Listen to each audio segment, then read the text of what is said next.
Hi everyone, welcome back to my YouTube channel. My name is Urvi Shah and I hope you all are doing good. हमने अभी तक की 2 classes में the living world chapter के 2 parts को complete किया है, जिसमें पहले पार्ट में हमने द लिविंग ऑर्गेनिज्म के बारे में जाना। सेकेंड पार्ट में हमने टैक्सोनॉमी और टैक्सोनॉमिकल हायरार्की के बारे में पढ़ा। आपने ये दोनों पार्ट नहीं देखे हैं तो आप मेरे 2 पिछले वीडियोस को देख लीजिएगा। और ये जो पार्ट है ये इस चैप्टर का लास्ट पार्ट है। इसमें हम टैक्सोनॉमिकल एड्स के बारे में पढ़ेंगे, जिनमें हम हर्बेरियम के बारे में पढ़ेंगे, म्यूज़ियम्स के बारे में पढ़ेंगे, बोटानिकल गार्डन्स के बारे में पढ़ेंगे और ज़ूलॉजिकल पार्क्स के बारे में पढ़ेंगे, कीज़ के बारे में पढ़ेंगे। So without wasting any time let's get into the video. So जो हमारा आज का जो टॉपिक है वो है टैक्सोनॉमिकल एड। और इस चैप्टर की जो शुरुआत में जो पॉइंट्स हैं वो ये हैं कि ऑर्गेनिज्म जो हैं are to be identify on the basis of intensive laboratory and field studies. Organism को आप आइडेंटिफाई कर सकते हैं on the basis of intensive laboratory and field study. Field study तो आपको पता ही होगा, किसी फील्ड में जा कर के जब हम किसी ऑर्गेनिज्म को देख करके आइडेंटिफाई करते हैं उसे फील्ड स्टडी कहते हैं। इंटेंसिव लेबोरेटरी का क्या सेंस बन रहा है, इसका मतलब है कि आप लेबोरेटरी में उसके थोड़े और उसकी डिटेल स्टडी, माइक्रोस्कोपिक स्टडी करके उसे आइडेंटिफाई करेंगे तो वो लेबोरेटरी इंटेंसिव लेबोरेटरी वर्क कहलाता है। First of all the plant specimen of different species are collected. Field study के थ्रू आप सबसे पहले सभी स्पीशीज़ को कलेक्ट करते हैं। They are identify and classified. उनके एक्सटर्नल स्ट्रक्चर के बेसिस पे आप उन्हें आइडेंटिफाई करते हैं, क्लासिफाई करते हैं।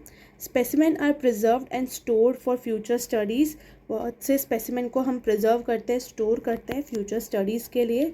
और नेक्स्ट पॉइंट आता है some techniques are as follows. ये सारी जो टेक्निक्स उनके लिए फॉलो करी जाती है प्रिजर्व करने के लिए। सो टैक्सोनॉमिकल एड में ये सब चीज़ें यूज़ में आती हैं। Herbarium, botanical garden, museum, zoological park, keys, flora, manuals, monograph, ये सब तरीके के एड्स हैं जो हम यूज़ करते हैं ऑर्गेनिज्म को प्रिजर्व करने के लिए, स्टोर करने के लिए। सो यहाँ हम सबसे पहले देखेंगे हर्बेरियम के बारे में। हर्बेरियम एक बहुत ही important kind of store house बोला जाता है। It's a store house repository of collected plant specimen. जो भी प्लांट स्पेसिमेन आप कलेक्ट करते हैं उनके लिए, that are dried, pressed and preserved on the sheets. Herbarium basically एक फ़ाइल होती है जिसमें बहुत सारी शीट्स अरेंज्ड होती है। उसमें हम एनिमल्स को कलेक्ट नहीं कर सकते, इनमें हमें सिर्फ प्लांट्स ही कलेक्ट करने होते हैं, जो कि ड्राई करे जाते हैं, प्रेस्ड करे जाते हैं एंड देन आप उन्हें उनमें स्टिक करते हैं and are arrange according to the universally accepted classification. जो यूनिवर्सली एक्सेप्टेड क्लासिफिकेशन है उसके बेसिस पे आप उन्हें अरेंज करते हैं। The herbarium sheets are labelled with information about date and place and collection, English, local, botanical names, family, collector's name etcetera. जो herbarium sheet है उसके ऊपर एक साइड में कॉलम होता है जिनमें आप डेट मेंशन करते हैं, प्लेस मेंशन करते हैं कलेक्शन का। उसमें आप इंग्लिश में, लोकल में और बोटानिकल नेम, सभी उसके कॉमन नाम, उसका लोकल जो नेम है वो, उसका बोटानिकल नाम है वो, उसकी फैमिली और अपना खुद का नाम भी उसमें रजिस्टर में लिखते हैं, उसकी शीट्स में लिखते हैं। हर्बेरियम में की जो साइज़ है वो 29 to 42 सेंटीमीटर की एक शीट आती है। Poisoning can be done by spraying 0.1% mercuric chloride solution on the specimen.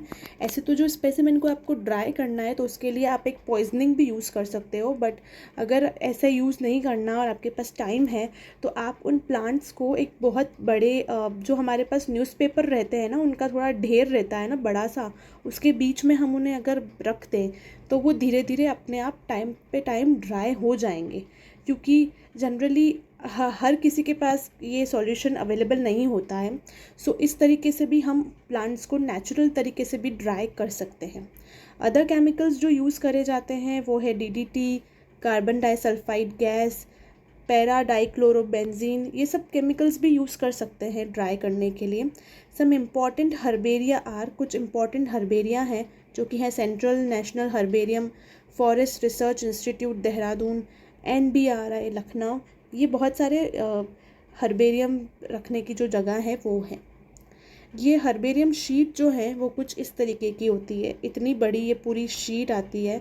इसमें यहाँ पर इस तरीके से नीचे इधर साइड में पूरा कॉलम बना होता है। अभी तो ये थोड़ा ब्लर दिख रहा है, बट एक पूरा कॉलम बना होता है जिसमें सारी चीज़ें लिखी होती है, कि उनका क्लासिफिकेशन भी पूरा लिखा हुआ होता है, कि मतलब ये कौन से फाइलम का है, कौन से किंगडम का है। तो वो सब आपको पेन से मेंशन करना होता है, कि ये प्लांट का नाम, या नीचे उसका बोटेनिकल नाम भी लिख सकते हो चाहो तो।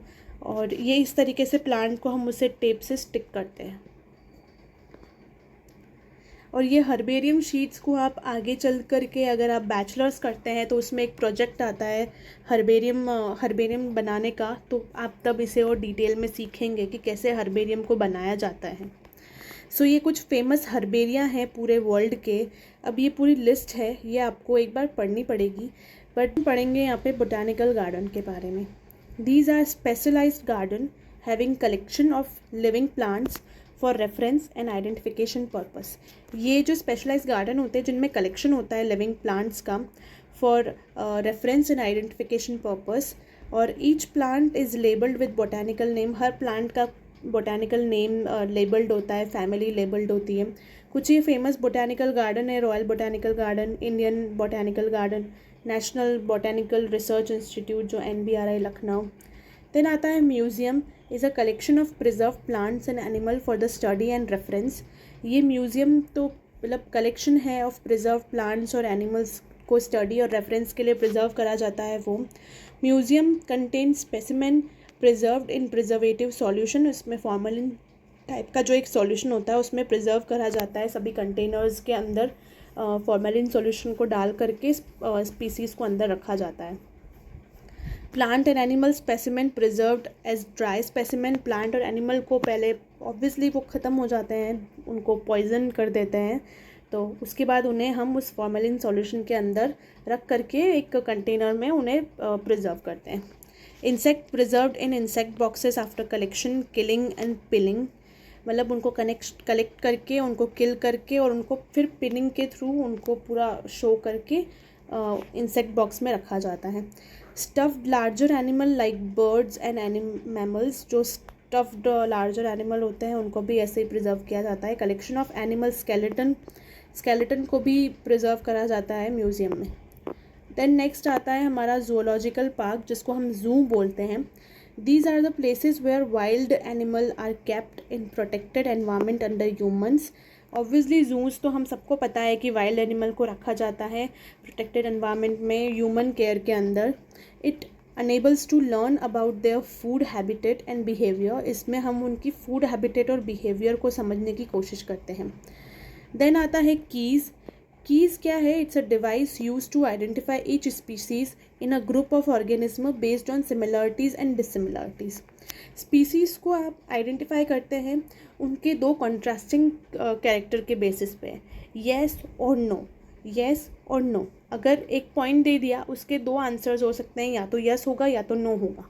उनके बेसिस पर कीज़ को इस तरीके से यूज़ में लाया जाता है। सो ये पॉइंट इम्पॉर्टेंट है। Keys are based on contrasting characters में बेस्ड होते हैं keys, generally in a pair called couplet. Couplet की फॉर्म में होते हैं एक सही और एक गलत कॉन्ट्रास्टिंग कैरेक्टर।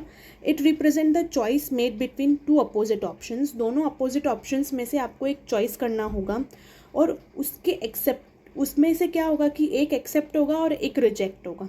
अगर एक्सेप्ट हो रहा है तो उसको हम साइड में करेंगे, अगर वो रिजेक्ट हो रहा है तो वो क्यों रिजेक्ट हो रहा है उसके भी फिर हम दो और कॉन्ट्रास्टिंग कैरेक्टर्स लाएंगे, उसके बेसिस पर फिर से उसमें रिजेक्ट और एक्सेप्ट करेंगे। मैं आपको एक एग्जांपल देती हूँ। ये हमने एक कैरेक्टर लिया, ये हम कोई भी एक पॉइंट ले लेते हैं, इसके दो पॉइंट होंगे, या तो वो येस होगा या तो वो नो होगा। ठीक है, अब येस वाला तो कम्प्लीटली डिक्लेयर हो गया, डिक्लेयर कर दिया। अब जो नो वाला है इसको हम फिर दो पार्ट में डालेंगे कि वो नो है तो क्यों है। फिर जो कैरेक्टर हम यहाँ लिखेंगे, जो हम एक पॉइंट यहाँ लिखेंगे, उसके बेसिस पे फिर से वो येस और नो होगा। फिर जो येस होगा वो वापस डिक्लेयर हो गया, और जो नो है उसको फिर हम दो पॉइंट्स और हम फिर और एक अगला कैरेक्टर लेंगे, अगला पॉइंट लेंगे, उसके बेसिस पे फिर हम उसको येस और नो दो और कैरेक्टर्स में डिवाइड करेंगे। फिर यस वाले को छेड़ेंगे नहीं और नो वाले को फिर हम ऐसे डिवाइड करते जाएंगे। जब तक हमें एक एंड पॉइंट नहीं मिल जाता तब तक हम उसे यूज़ करते जाएंगे। सो कीज़ में एक एक्सेप्ट होता है और एक रिजेक्ट होता है, यही पॉइंट है। Each statement in the key is called lead. हर जो स्टेटमेंट, जो हम एक स्टेटमेंट दे रहे हैं जिसके 2 पॉइंट निकलेंगे, वो लीड कहला जाता है। देन नेक्स्ट पॉइंट आता है हमारा flora, manuals, monograph and catalogue. Flora, manuals, monograph and catalogue क्या होते हैं? ये सब भी एक टाइप के टेक्सोनॉमिकल एड्स हैं। ये सब भी एक टाइप के टेक्सोनॉमिकल एड्स हैं, ठीक है। So these are some other means of recording descriptions. ये सब अलग अलग टाइप के मतलब एड्स है जो रिकॉर्ड करते हैं अलग अलग टाइप का description. These all help in correct identification. ये सब भी आइडेंटिफिकेशन में हेल्प करते हैं। Flora contain the actual account of habitat and distribution of plant species in a given area. Flora में इंक्लूड, ऑब्वियसली फ्लोरा में प्लांट से इंक्लूड होते हैं, तो फ्लोरा में पूरा अकाउंट होता है कि पूरे उस एरिया में कितने प्लांट स्पीशीज़ हैं, वो सब फ्लोरा के अंदर काउंट होते हैं। Manuals help in providing information for identification of names and names of species found in an area. Manuals के थ्रू आप एक स्पीशीज़ का नाम उसके उस एरिया में मतलब जान सकते हैं कि ये स्पीशीज़ इस एरिया में किस नाम से जानी जाती है, क्या इसका नाम है इस एरिया में, उससे हम उसे पहचान सकते हैं। Monograph contain information about any one of the taxa. जो भी एक टेक्सा है उसकी कुछ इन्फॉर्मेशन इस मोनोग्राफ में स्टेबल रहती है। सो ये जो पॉइंट है यहाँ पे ख़त्म हो रहा है टेक्सोनॉमिकल एड का। आई होप आपको आज का टॉपिक पसंद आया हो, और ये द लिविंग वर्ल्ड का चैप्टर यहीं पे हम एंड कर रहे हैं। आगे भी मैं आपके लिए ऐसे ही इंटरेस्टिंग टॉपिक्स पे वीडियोस लाती रहूँगी। आई होप आपको आज का लेक्चर अच्छा लगा हो। अगर अच्छा लगा है तो do like it, please comment on my video. आपको क्या पार्ट अच्छा लगा और कहाँ आप सुधार देखना चाहते हैं। अपने सभी फ्रेंड्स के साथ में मेरा वीडियो शेयर करना, एंड मेरे चैनल को भी सब्सक्राइब करिएगा, बेल आइकन को भी प्रेस करिएगा। एंड मैं आपको मिलूँगी अगले वीडियो में। तब तक के लिए bye bye and thank you.